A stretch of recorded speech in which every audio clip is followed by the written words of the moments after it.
Seminar. We are very glad to host Tomas Pajdla, who has received all his degrees from the Technical University in Prague. He is one of the most famous geometers still alive, meaning being active still in geometry.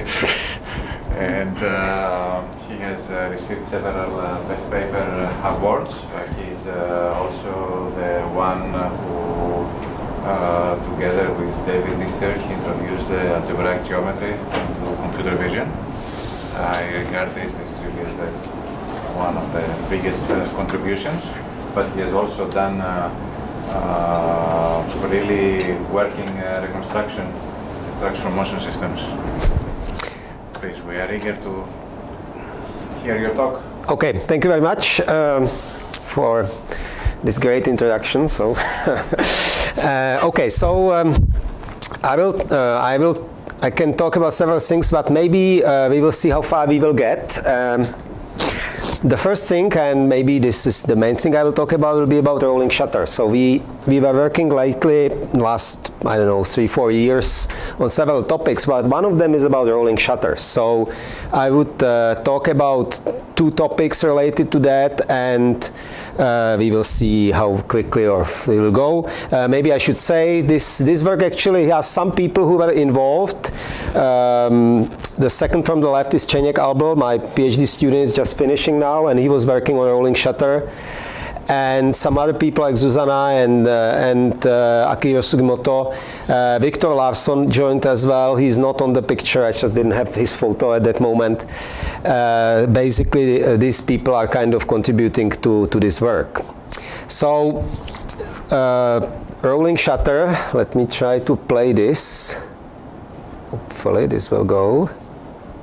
Okay, so here we have on the left, in the left panel, you see kind of a panning camera with global shutter. So it means we are taking image at let's say, a short period of time. On the right-hand side, we have a rolling shutter. So we see there's a apparent difference between those 2 things, and the right-hand panel kind of shows this wobbling effect, which we get in the rolling shutter. And this is because global shutter is taking image at, let's say, a short period of time, so you expose your photosensitive elements, then you somehow freeze it, read it out, and you repeat this again.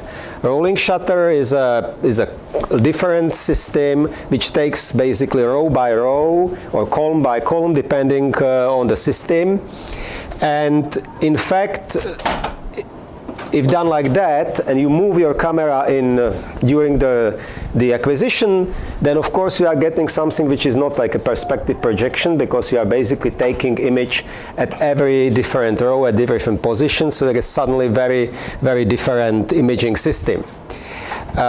What's good on that, I mean, actually rolling shutter is everywhere, right? All cameras, all cell phones, everything has rolling shutter. So global shutter cameras are really, I would not say dying out, but they are limited to special application these days. Several reasons for that. One is that you can kind of do things in parallel, sort of, so maybe high frame rate, longer exposure times. There's another reason, and this is like a unified interface, so basically your data is flowing from your camera in a serial way on a single wire or 2 wires, which is actually very important. So all these cameras have like a single interface. It's like coming back to old TV times where we had like an analog signal coming out, just now it's digital, but basically it's something like this. So this is very practical. So this way rolling shutter is basically dominating. It's really more photons per pixel, right? It's also more photons per pixel, exactly. So you can really squeeze in the given time. You can squeeze longer exposures, and it's better control of everything. And it's also saving memory and everything, because you could do it and faster, right? The faster, I didn't know. Is there any of them who start scanning the first line while there are other lines scanned?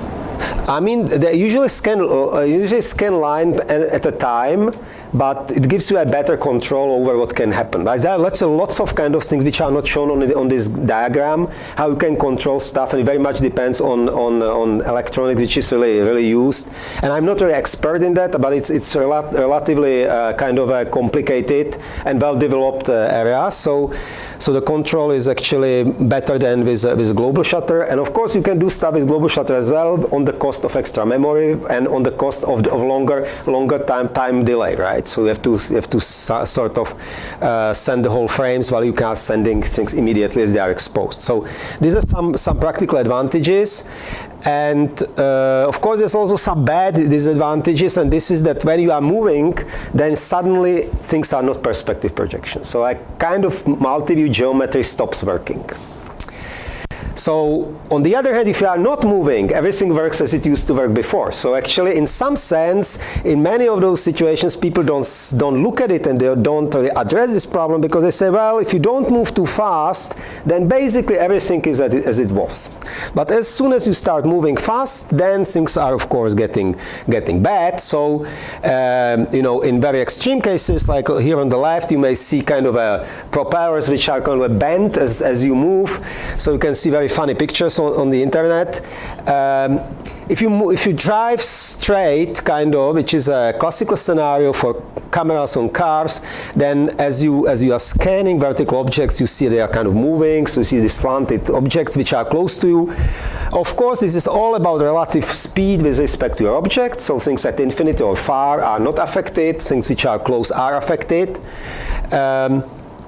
Rotations, of course, affect everything, so things getting bent and so on. So this has, of course, some implications on flashing. So basically, if you don't fit your flash into this kind of flash window, which these cameras usually have, that means a time where every row kind of is exposed, at least, then you have flash which is covering just part of your photo.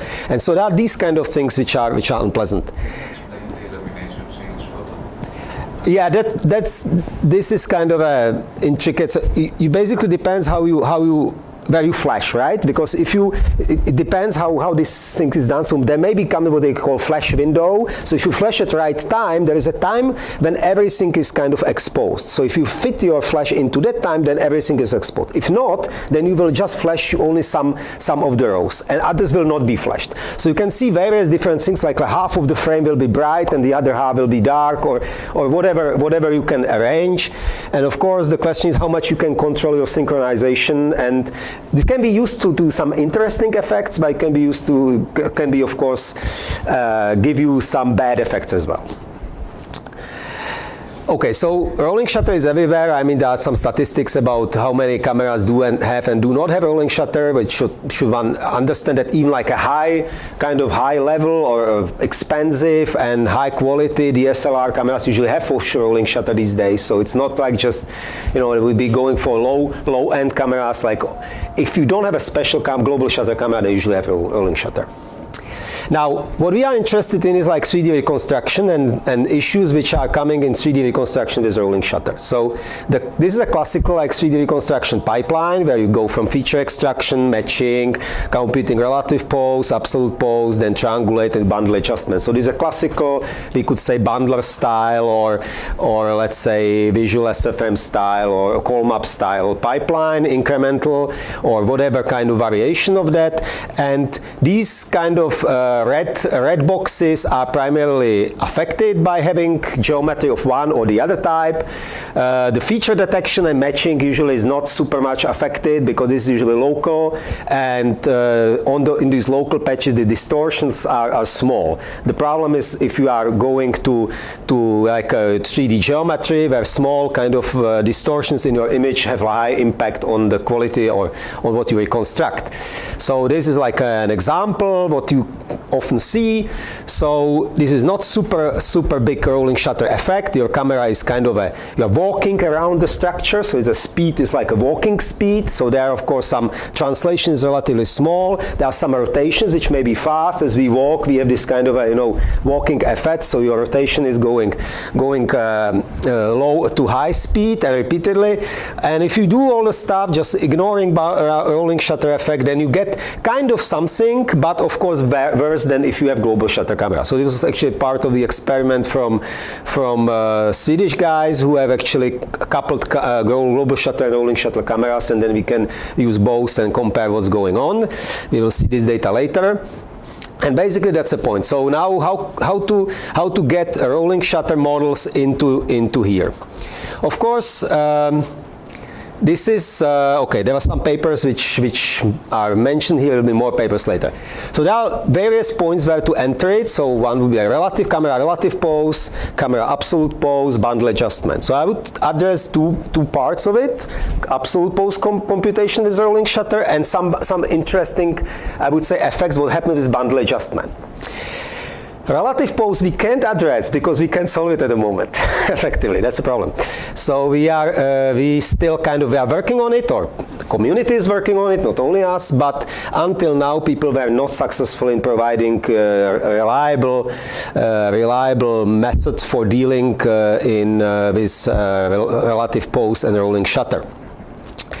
So now the classical problem is to find the absolute pose of a camera, and this is like a perspective case which is here for 150 years already, which is called P3P, or absolute camera pose from three correspondences between 2D and 3D. So in this case we have a 3D structure, we know the points in some coordinate system in the world, we see those points in our camera frame, our camera is internally calibrated, so we basically measure the angles between the rays. And the task is to find the relative pose, absolute pose, which is also relative in sense, of the camera with respect to the world. So this is captured. Just to make clear, the static frame, the problem is here because it was still a video. Because it would be just a single picture, there wouldn't be a problem. Single. No. Oh, that's the point. So the rolling shutter will be there. During the capture of single picture, you are moving. So in fact, exactly. I mean, if you have video, that's a difference. During every taking, let's say that taking your picture, depending on lighting conditions, you may take 20 frames, 10 frames, 5 frames per second, depends. So we are talking about 50, 100 milliseconds time. So, and then let's say that and these cameras which adjust the control of your acquisition to lighting condition, they will really acquire a longer time, right? This will be not fixed acquisition. Or maybe fixed and you may move fast, depends. So if you move, so the question is how much you move in, let's say, 40 milliseconds. So if you drive 100 kilometers per hour, then you move a lot actually in 40 milliseconds, right? If you walk, then you don't move a lot, but if you rotate, if you walk and you have this fast rotation, you can move a lot. So while you are acquiring data, you are moving. So here the perspective case, it's not like that. You can neglect this time of, global shutter. It's not like you can neglect the time of motion during the acquisition, and then you think, okay, everything is single point. And then you can solve, there are millions of papers and work which goes back to half of, let's say, to 19th century, let's say, going for solving this problem. It gives you kind of an algebraic small problems, 3 equations with 3 unknowns, degree 2, so it's basically very, very kind of easy. At the end, it boils down to degree 4 problems, so you have like something to solve which is relatively easy. Now, here we are in more general situation. So while acquiring, we are moving. So the question is, what is it camera pose, right? Because we are moving while acquiring, so what is the pose? So this is the first thing, and there are many ways how to approach it. And basically we can say, well, we are moving from the initial position to the final position, at the beginning and the end of the acquisition, and then we need to have some kind of a model of motion in between. Because if you have no model, you can allow anything, that anything can happen, and basically there is nothing to do about it. So the point is to have some model, and I will come to it. With that model, what we are looking at is now to develop like a, let's say, analogous kind of a method which would be working with a rolling shutter. In fact, you have kind of, let's say, twice as many parameters. Let's say at the beginning and the end is the pose, and something in between, kind of interpolation. And that if you have two more parameters, you will need more measurements. So in particular, in our formulation, you will need twice as many measurements. So like 6 points, and then you can estimate your pose, which is actually the motion of the camera. So the pose is now generalized in the sense that you are measuring how you moved during the time of acquisition. So let me just show what we can do. So we assume that we have a kind of a model of our projection. So this is a camera center, camera pose, this is a rotation matrix, this is a point in space, and here is a measurement in the image, and this is a scale which gives us the relationship between these two. So it's basically change of a coordinate system. And this, in a rolling shutter case, kind of generalizes, because the pose is now function of time. But at the same time, as we are scanning the image, so also let's say the row of each point is a function of time. So we can make then pose a function of a row, right? So this gives us this pose to be a function of a coordinate of our scene point in image. So these are rows and these are columns in our image. So basically we have this kind of a more general function, and these are things which we need to model and estimate somehow. So camera pose changes for every row, all right? So if you have one row, so you have like one plane of rays going in space. As you move your camera, these planes are moving, and you get kind of general something which might be called congruence of lines as a two-parametric system of lines, maybe very general, and if you take it very general, then it'll be very hard to do anything about it. So, of course, we need to model it somehow. So the models are here, were here before. Usually the modeling is kind of split into two parts. You say that we are somewhere at the beginning of the capture, and then you model something which happens during the capture. The capture is usually short.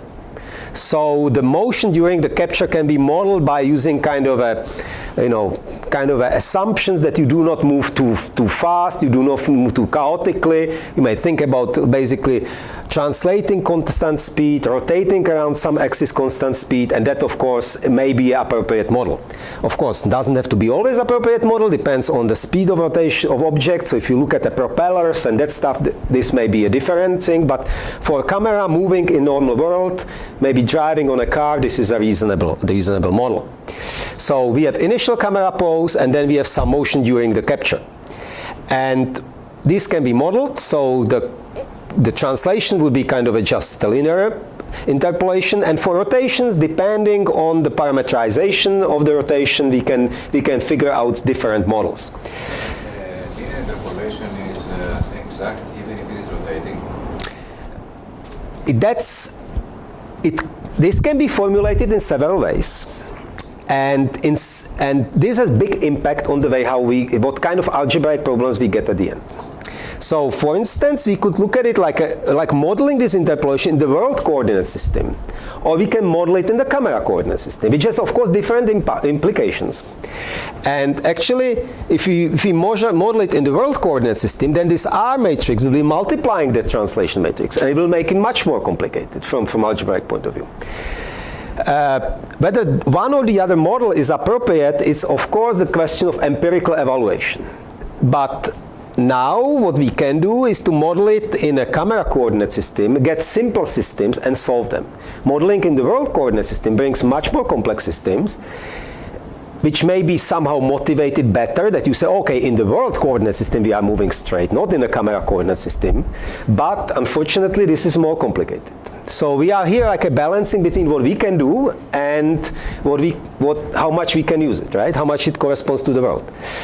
And it's true that the models which we have seem to be appropriate in many situations. Whether they are appropriate in all situations, this is not clear. And of course, there are situations when the model is not really modeling well the situation. But this is not easy to, it's an experimental kind of thing. So it depends on experiments.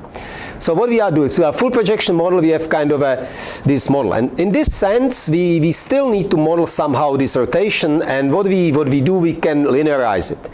Why do we linearize it? Because if we don't linearize, then this rotation structure, rotation as parameterized by quaternions, whatever, okay, it's still like a high order polynomial parameterization.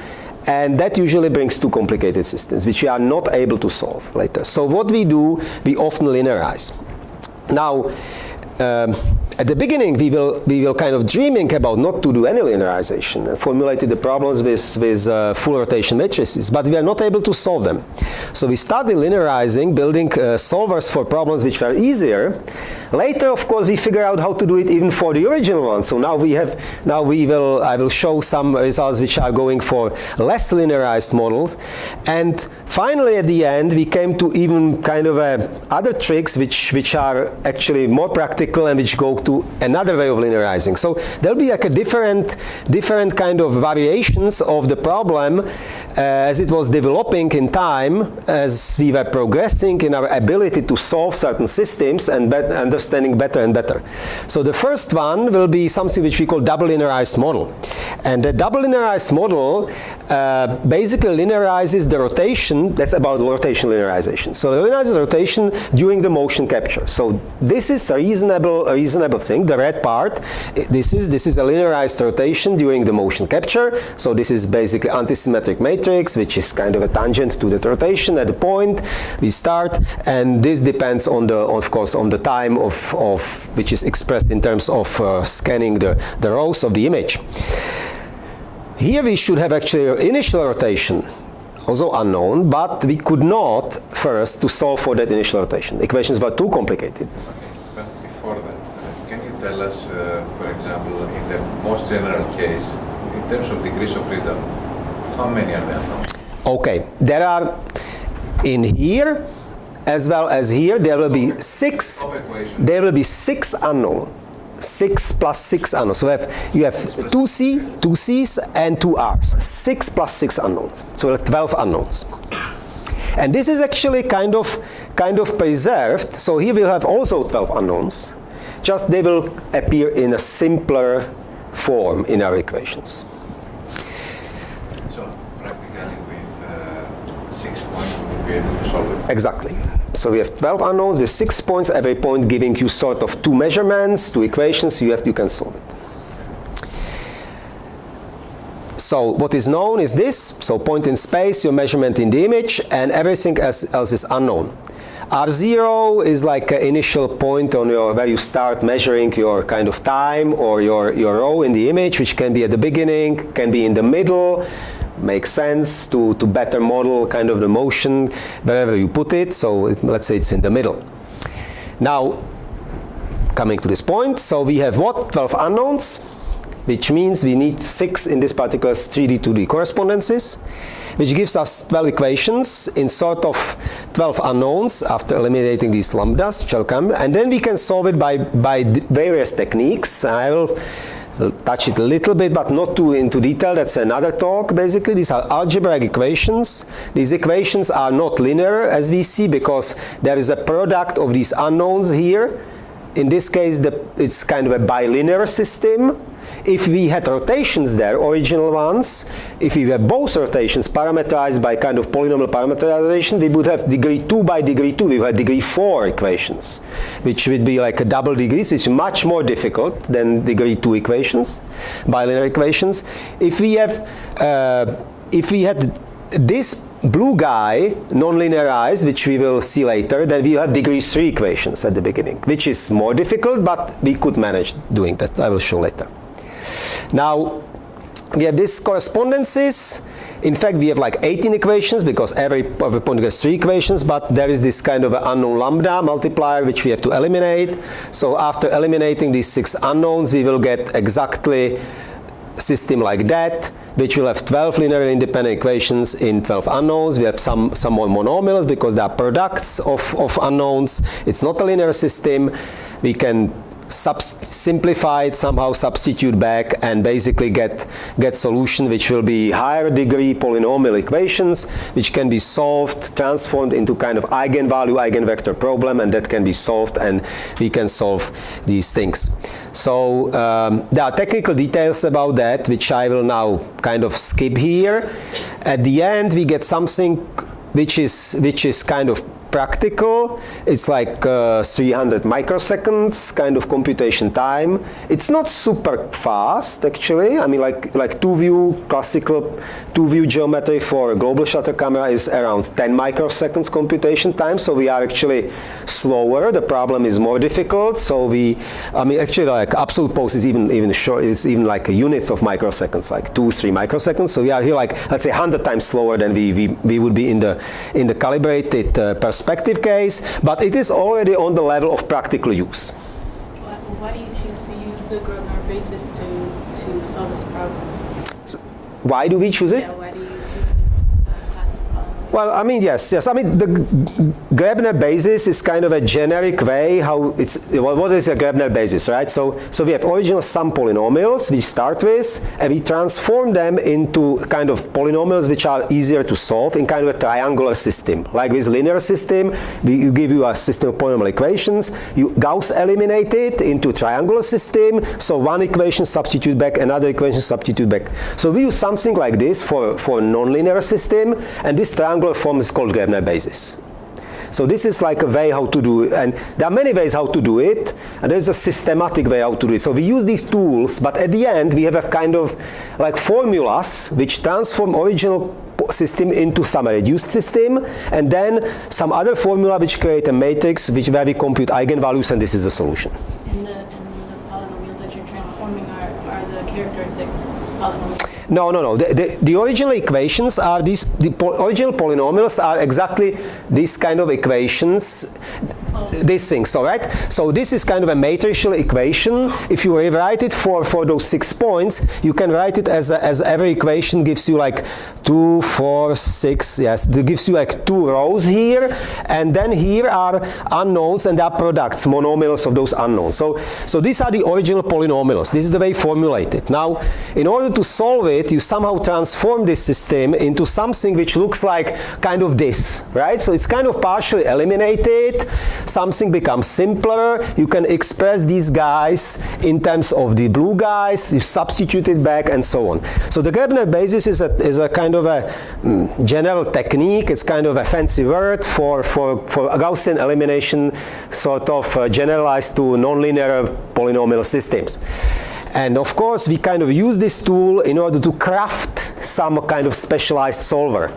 So we are not really running generic Graebner basis computation inside of these solvers. That would be not necessary.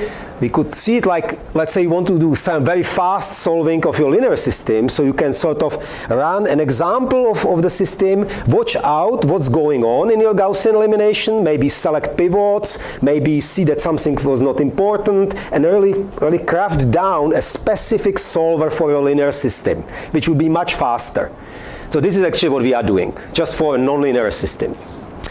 There's kind of lots of kind of technicalities, and there is like a mathematic kind of a, mumbo jumbo behind that. But in fact, at the end, you are basically prescribing something we call template, which tells you, oh, this coefficient should be combined with that coefficient, what kind of a polynomial should be filled in some matrix, and then we do Gaussian elimination of that matrix, something like that. And at no point you use an SVD, right? No.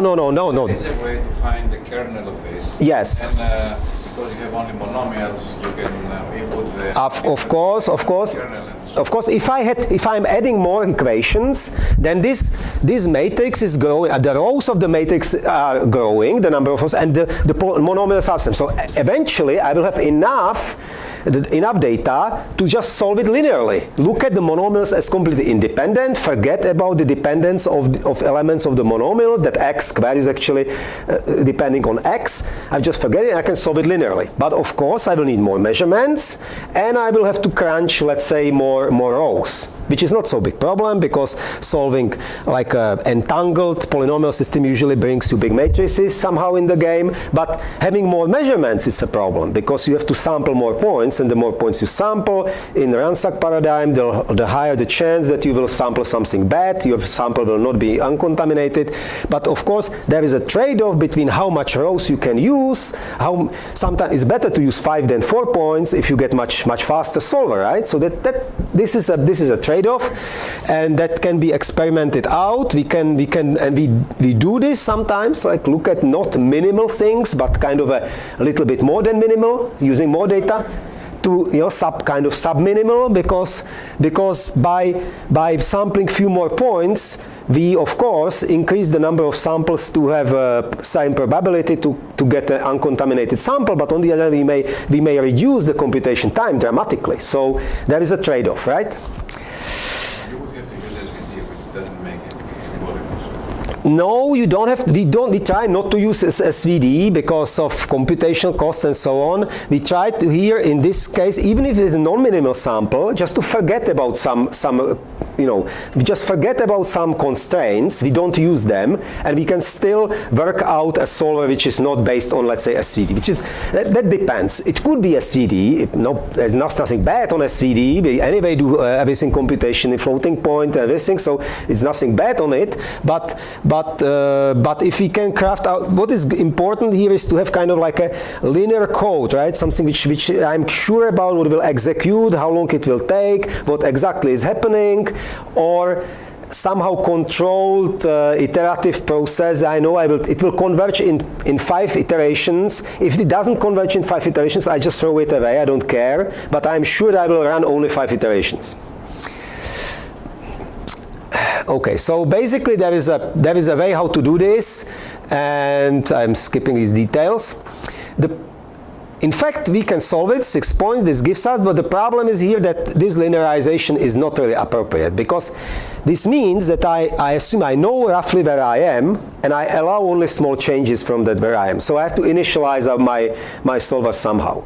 Of course, there are obvious ways how to do it. I have some IMU, so I know where I am, or I can initialize it from perspective camera model, but I don't care about rolling shutter first. I try to initialize it with forgetting about rolling shutter. And that's possible, it works to some extent. So here's some kind of a example which shows what does it show. Okay, so this is a rolling shutter images with points in 3D. This is obtained by reconstructing the scene using standard global shutter and then moving with a rolling shutter camera around. Actually, there were 2 cameras connected in this experiment, so was a rolling shutter and global shutter put next to each other, moving together, so we could reconstruct the scene from the global shutter and use this to localize the rolling shutter camera to investigate how this works together. And the top image shows the inliers recovered from 3D to 2D based on project camera perspective model, and bottom image shows what happens with the rolling shutter model. So the top one shows the red guys on the top are recovered inliers with perspective model. The green guys in the bottom are recovered in lines with the rolling shutter model. So we see that, of course, perspective model recovers part of the data. It can explain always some part of the data, but not as many as the rolling shutter model.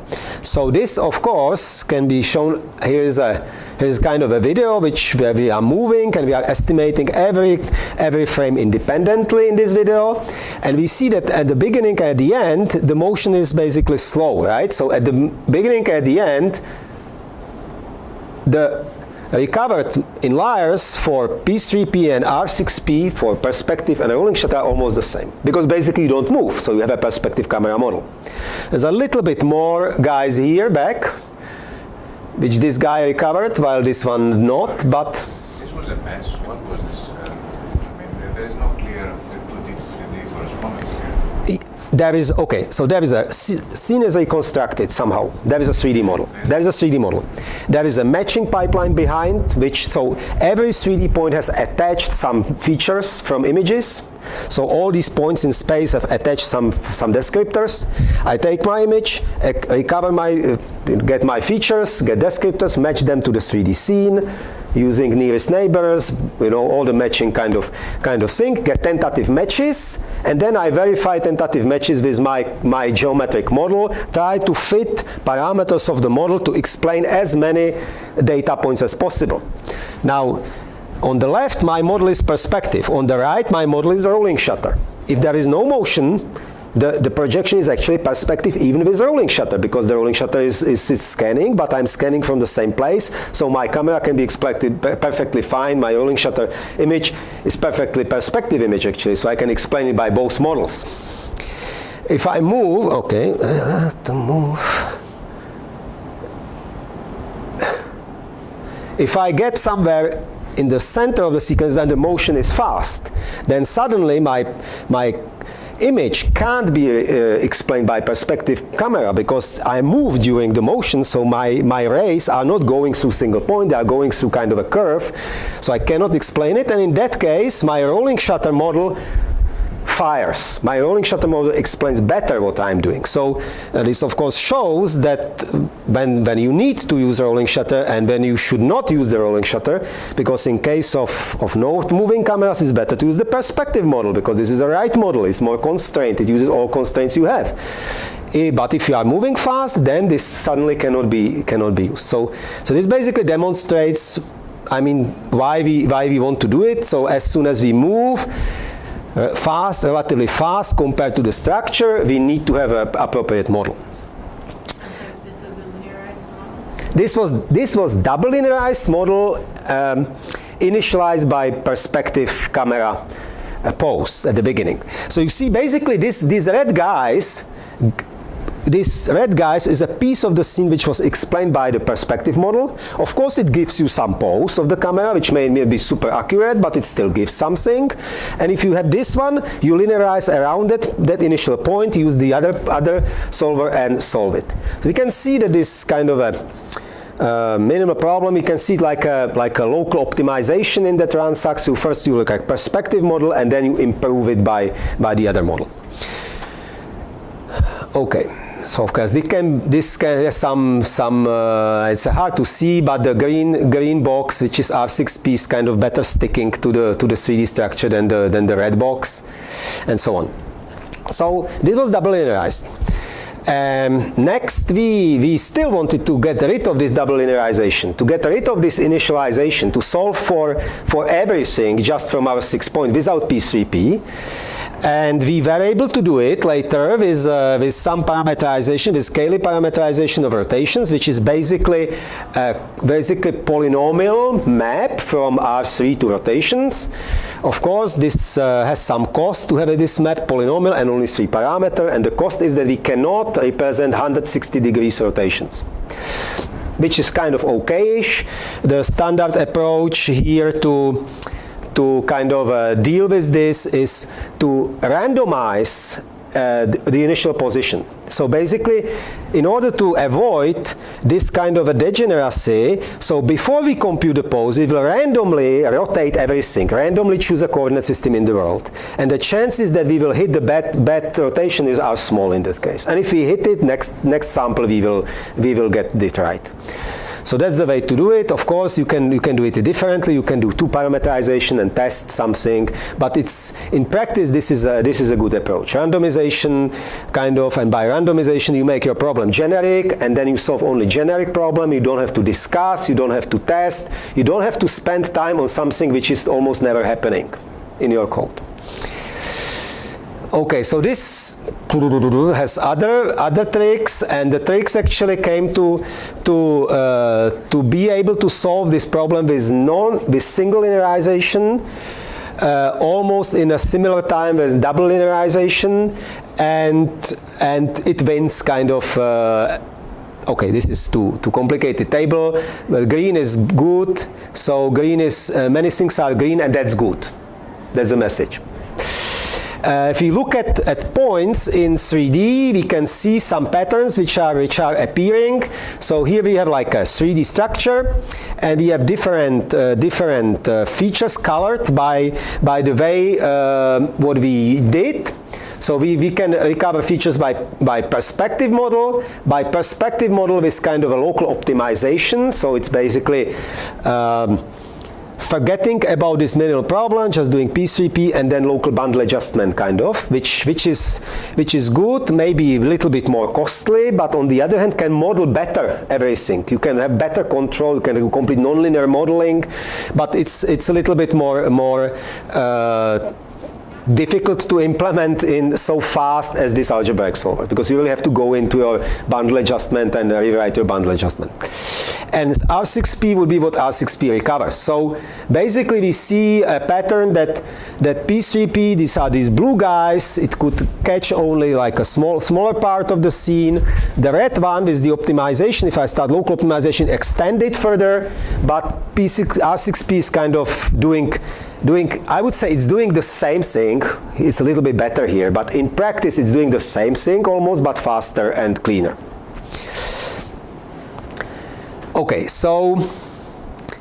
So that's the sum point. What is good is it works. What's bad, it takes still too much time.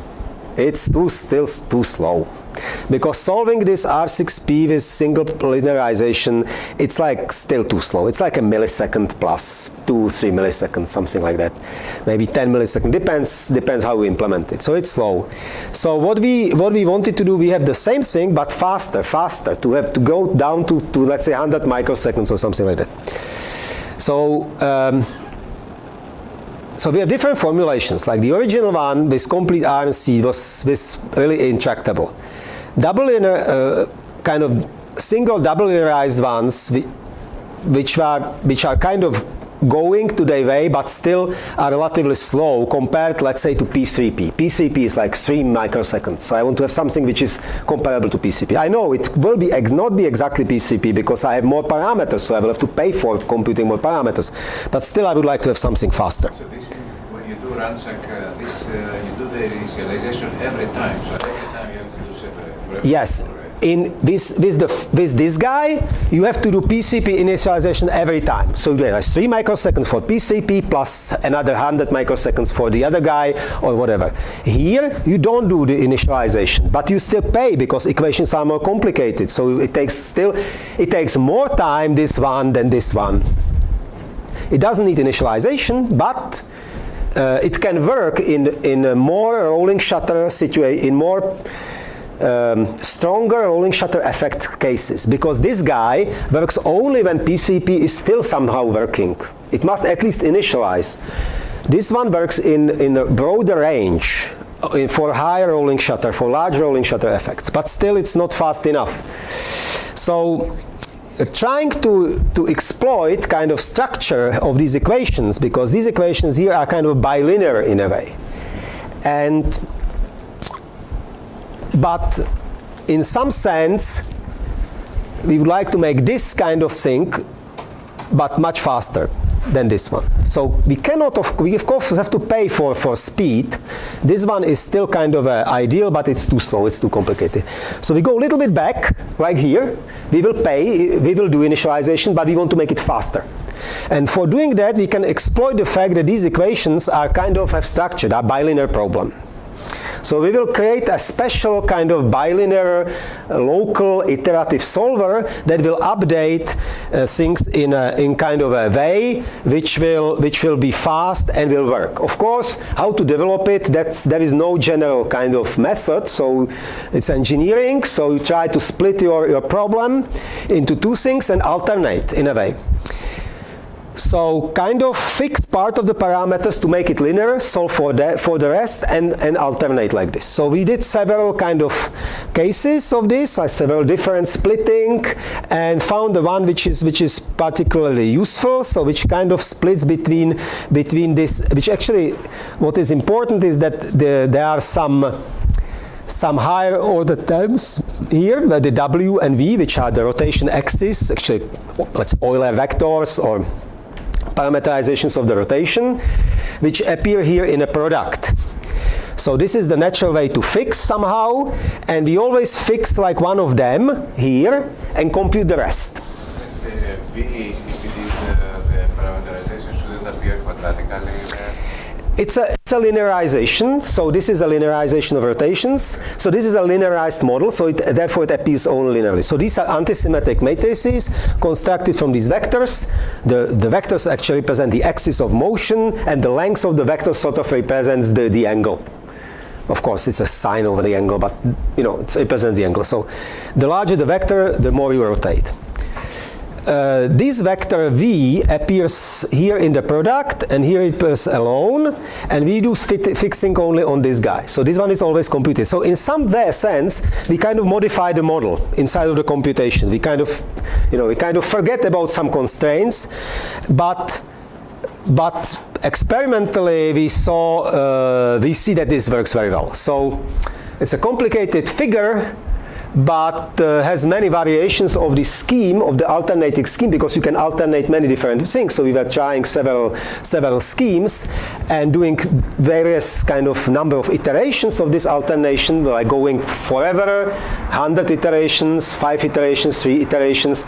Everything is happening reasonably well as soon as you do 5 iterations, basically, and that's it. So you can really unroll your iterative algorithm into something like a linear code where you do 5 times copy your iteration and you do it always. It may fail, but very rarely. So the zero velocity isn't degenerate because the W and the V are confounded? Sorry, say it again. The zero rotational velocity. Zero rotation velocity is kind of, yeah, that's actually, with this guy, if you have zero rotation velocity, in the first iteration you fit perfectly because you fix one and you estimate the other. So if you go back to the slides, as a one problem, P and W cannot differentiate into each other. Yeah, it cannot. So if there is no rolling shutter effect, right? This is like a redundant model, right? It's a redundant model. And of course, if I compute all these equations as a no rolling shutter effect, that this model is kind of redundant. So there is kind of a coupling between and it estimates correctly matches, but the parameters will be kind of too free because one can compensate the other. So the question is, what do you want to do with the model? If you want to differentiate the matches from mismatches, this may not be a problem. You don't care actually about the parameters. You only care about the model that can explain and distinguish correct matches from wrong matches. If you want your parameters, this is an issue and must be tackled somehow. Here, because we are actually running a succession of linearized models, which always are like only one parameter free. So if there is no rolling shutter effect, in the first iteration where you fix part of it and you model only one, you explain everything. We have not done this, but this is an interesting issue that we can recognize how much rolling shutter effect there is by how develops the error here in this solution. This is some open thing which we want to explore in future. This is actually now ACCV paper which is coming out in December. So it's not in that paper. This was about just solver, but this is interesting issues how to recognize where is and where is not a rolling shutter effect. Okay, so this graph here down there, these two things, there are three things actually: red, bluish kind of, and brownish. And the red guy, where is the red guy? I don't know where is the red guy. It's somehow missing here. This guy is this bluish one. The red guy should be actually this one. I don't know why. No, the brown one is this one, and the red one should be this one. It's a little bit messed up, but I know that the red one should be. What is this guy? This is exactly linear method. So I take 9 points and I solve it linearly, exactly as you mentioned. So I can do it. So if I can take 9 points, if I'm willing to pay 9 points, I can solve everything linearly, and I can get actually good results. So, but you solve it exactly like all the monomials you get. Yeah, I solve it kind of exactly. Are they composed exactly into the? But these monomials, the vector of solutions will not respect the relationship between monomials. I forget about it. I forget about them, but I solve it. I forget about them. There will be maybe monomial x, y, and z, and I will just read out this value, and I will forget about that x squared should be really squared element 1. I just forget about it, but it still works. It's an approximation. It may work. What you have to pay is to pay the price for 9 instead of 6, which may be okay some applications, which may be not okay in other applications. All these three guys are doing well, and other variations were not doing as well. Sorry, I have a question. You said that if there is no motion, then now you have a model that's gives more freedom than you need further probably. And I don't see the effect of that anywhere, like even in this situation where you have to roll. Yes. Of course, there is some, in general, of course, if you have full model, full polynomial model, then actually it gets estimated correctly. The problem is here in this linearization. So if I compute it like the first, if I compute like if I do linearization and I compute the linearization and do the first, let's say, iteration without looking at what's going on, I will have in linearization, I will have product of those linear terms and they will be redundant. So one has to deal with something, but of course we don't do it, right? We fix one and then solve for the other. So in some sense we avoid this by this fixing one and solving for the other.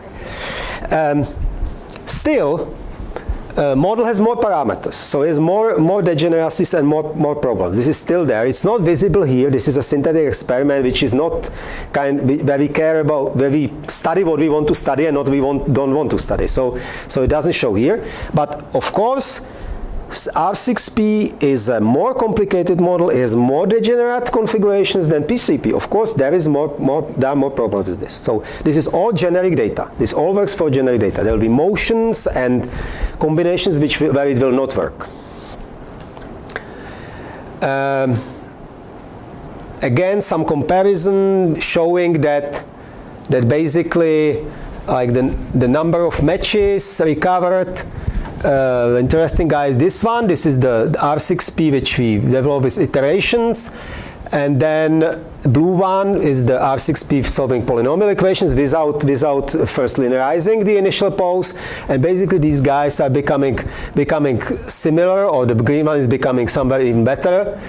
And what is good on that is it's much faster, right? So if you look at times of computation, then the non-linearized guy is 1.7 millisecond. This guy is 10 microseconds. So we just got, let's say, 107 times faster solution. And there are other variations which are maybe a little bit slower, but that's not so critical. The important thing is that they are not performing as well. P3P itself is doing now in that implementation, which is comparable 3 microseconds. So with this kind of solver, we can do RANSAC, we can do state-of-the-art RANSAC. We spend little time in model computation, and we can spend all the time on model validation and so on. If you are here, this is not the this is not really practical thing, because you have 1.7 millisecond, 2 milliseconds per computation. So you already, 1,000 samples already give you like 2 seconds. So this is 500 samples give you a second. So you cannot spend so much time in your solver. If you want to do anything real time, you have to spend less. This is not possible. Okay, so that's it, I believe. I could talk about bundle adjustment, but there is no time for it. So next time. Thank you very much. Welcome. I can start with a question. Why don't you guys use an experiment where you have a really rigid object which starts rotating very slowly, and you can really control the effect exactly of the motion, of the rotational motion in an object of like 6 degrees of freedom? Right. Yeah, there are other studies. Like with heterozytes or something where the correspondence. True. I mean, of course, the point is that you want to have like a coverage of the everything. If you have small object, then of course this is a problematic because your pose is very unstable. So why not to use like a small object? But of course, the point is good. Like having a controlled environment, controlled motion is good. We do it a little bit differently. I will not talk about bundle adjustment. I will just show this first image. So this is like what we normally do. So we have a couple. This was actually a headbox system, but we do similar stuff where we couple two camera systems, a global shutter and a rolling shutter, and then we move it together. So of course, it's not exactly the same, but the distance here is relatively small. So if I are talking about the scene which is meter away, then we can neglect this small difference. And then the motion estimated from this guy and this guy should be the same. There's another kind of study here which shows that it's not always the same. The red guy is global shutter, blue guy is a rolling shutter, and we can compare. So we do this one. Object is actually interesting. One has to be sure that it has enough coverage of the view field. That's true, I agree. That's interesting, which we should do perhaps. And yeah, as usually we do as much as to convince the reviewers that we are okay, as much as to be ourselves convinced. But yeah. Great talk. I was wondering whether you guys would look at using this in the context of something like VIO, where you would have inertial information in the form of omega. Yeah, that's very good question. And actually, some time ago, we were trying to use inertial stuff and looking at some like a natural scenario, that means like a mobile phone or a cell phone, and getting IMU stuff and combining. It's already some years ago, so that time Android stuff was lousy and we could not get well synchronized IMU with our imaging, so we just forgot about that. It changed, now it's different, now current AR systems are much better constructed. One could go back and use it. I believe these days synchronization between IMU and the camera is much better and it's controlled because AR kit and that stuff's using it. So now it's a different story, of course. But we still believe that, I mean, for practical engineering, you use whatever you can, and building systems, of course, you cannot forget about it, you have to use it. But as a research, of course, we are interested in purely vision methods. So from this point of view, I'm defending myself. I am a vision engineer, I do vision, but truly, of course, we do robotics and we use whatever sensors we want. It's absolutely, and it's useful. And if you have it, you can initialize by that, and you can then just do kind of a local update in terms of double linearized model, for instance. Yeah, I mean, it seems like there's a non-parameter model. Yeah. You assumed you knew omega. Yes, sure. You can shrink down to small. Yes, absolutely. The other sort of question is related. So let's assume that you don't have that. I mean, there's still sort of physics at play here, in that you can reasonably assume that what you're dealing with is a system that's operating under second order dynamics. So if one thinks of it in a temporal form or as a filtering problem, yes. then does that simplify matters instead of does. omega and v are Absolutely. every single time? Absolutely, it does. And of course, there are works, actually, these guys, Forsen and Felsberg, they worked on that, and the versions for like videos where you actually interpolate your trajectories through your camera poses, it's an important constraint. I will not talk about it, but it's especially important constraint for making bundle adjustment work to remove degeneracies, which there are. But of course, you want also, I mean, if we are looking at the problem as such, we want to use like unstructured images for perspective camera, so we are just doing analog stuff for rolling shutter. So, of course, ideal thing would be I want to have my multi-view geometry for reasonably modeled rolling shutter working as my perspective geometry, which we don't have at the moment, which is maybe not always necessary to have, which is maybe a more dream than practical approach, but to some level we wanted to understand it. So that was one motivation. And we also see that it has limitations, right? From engineering point of view, it doesn't make sense to solve something too complicated. So we want to find the balance between what could be still useful to do, what we can still solve in a reasonable time and with reasonable resources, and this gives us kind of limits where we can operate. And I think this is like useful to know. So related to that, I guess, like if you're doing a filtering like method, do you now have two additional measurements of like velocity at a particular point using the rolling shutter? Can you use that to your advantage to create like a better filter? Is that what you do? Absolutely. I mean, just if you have partial knowledge over there, you fix some of those unknowns, and you have like much simpler system. So ideally, you get a linear system at the end. So and that everything becomes simpler. Well, I was more saying like instead of treating so you keep them as unknowns. You don't have say. I see. Yes. But like you use them as like say additional measurements in the filtering model. Is that what you do there? Or? No, we actually we did not do it, right? Because we are like looking at the at least at the. In applications, we do various things, but whatever is necessary. But not here. We did not do this in this case. We are looking like a problem of finding it, and of course there are millions of ways how to embed it into filtering schemes, which people could do. We have not done it. We have not looked at it. Why? Right? Because we have other things we are interested in. Basically, life is short. So that's it. But absolutely, I mean, the point is this. So once you really start building a system, you will have to reconsider everything again, right? So if you want to have if you want to engineer a good system, you will anyway have to reconsider what exactly you need to do in order to make it working. So I know that maybe when I'm going like a filtering stuff, maybe I will throw this away and do something else or something similar. But at least I will know I understand where I can go, how much it costs to compute this, and if I should do it or not. For filtering stuff, I think the better way is to really use the knowledge at the beginning and don't solve such complicated systems. use the knowledge that you know approximately where you are, linearize it, and do everything linearized. Something like the last one, right? This is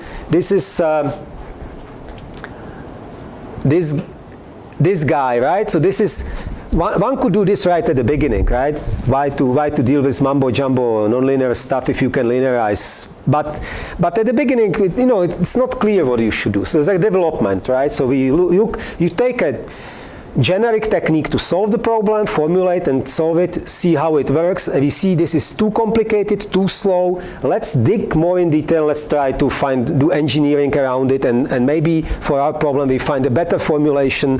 We do experiments and we find that something can be done to make it almost as good as generic approach, but faster and tailored to our case. That's basically it. But yeah, filtering is open, and I can't tell much about it because I don't have any experience with filtering. So what's the challenge with build process? These equations are worse.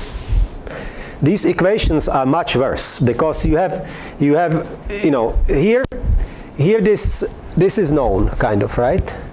In relative pose, you have product of, here it's separated. Translation and rotation are separated. In relative pose, these are coupled. So the equations are higher degrees. There was a paper at CVPR from Hong Kong, and these people who were like formulating the problem, but it's been formulated many times, but no one could really solve it. In fact, I can solve it. I can just put it into generic algebraic system and solve it in Maple, Macaulay, just get generic Graebner Basis construction. We can solve any system of polynomial equations. In principle, it's kind of exponential in many things, so it's complicated computation. We can solve it, but it takes, I don't know, takes minutes, hours, depends how we formulate it. So it's not practical at the moment for this. We are a little bit looking at kind of something like this now, to do some kind of linearizations, to have something practical, but we don't have it yet. But it's more complicated. That's the only problem. Don't we fundamentally break the epipolar constraint, though? And is that sort of the root? Yeah, it does, but you don't care about epipolar constraints, actually. You care about kind of geometric model which can explain your matches. So whether there, you can, yeah, we studied is what happens if you want to have this kind of epipolar constraint preserved. So this is known. Your camera motion would be special, some translations, and so they give it, and so on. But it's not really the main problem. The main problem is to actually get a model which can explain your data so that you can, mainly this application, ransagging application, is about, can I distinguish matches from mismatches with my model? Whatever the model is, I am happy. So, yeah. So epipolar geometry is not an issue, actually, I think. All right. Yes, sorry. Too many questions. I have absolutely one. Thank you very much. Thank you.